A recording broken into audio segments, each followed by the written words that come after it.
Assalamu alaikum dostlar. Biz bugün Zoom'dan bir yaxshi narsani ko'rsatib beraylik deb turamiz.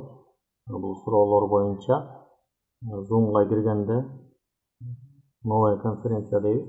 Bu telefondan bo'lmaydi bilmayman. Zoom'du ochgandan keyin dostlar, bu video kamerani suratib turgan yerda bu kichkina strelkani bosamiz. Выбрать virtuальный фон degan bor. Shuni bosib turib, negizi mumkin bo'lishuncha arkada жашыл фондун болгону жакшы болот.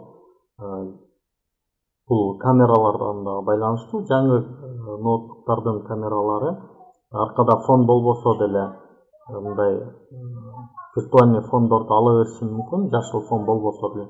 Бирок менин камерамдын качествосу начар болгондугу үчүн бул у меня есть зеленый экран дебесем, бул жердегилер өчүк болуп калат. Мен муну белгилейм.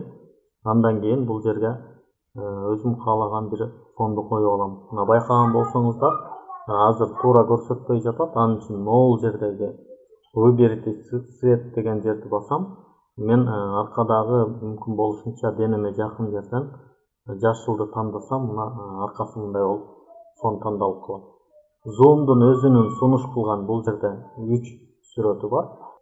Биз бул жерден бул 3 сүрөттөн тышкардагы плюс белгисин басып, добавить изображение деп туруп, өзүбүз каалагандай бир сүрөттү коюп алсак болот. Мынакей биздин аркабызда азыр ушул сүрөт болуп калды. Андан кийин могул жердеги белгисин дагы отобразить мое видео зеркальное дегенди алып койсок дагы бул мындай болуп оңунан көрүнүп калат. Бул жердеги мүмкүнчүлүктөрүн да пайдалансак болот. Фильтр видео деген бар. Бул жерден дагы мындай экрандарды бир нерселерди коюп алсак болот.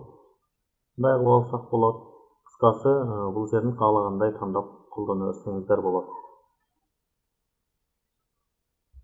Сиздерге ийгилик каалайм. Өзүңүздөргө жаккан, өзүңүздөр каалаган бир фонду колдоносуздар деп ишенем.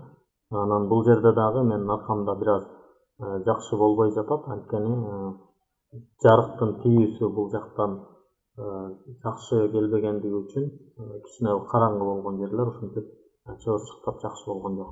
Барыңыздарга ийгилик каалайм. Ишиңиздерге ийгилик. Жакшы туруңуздар.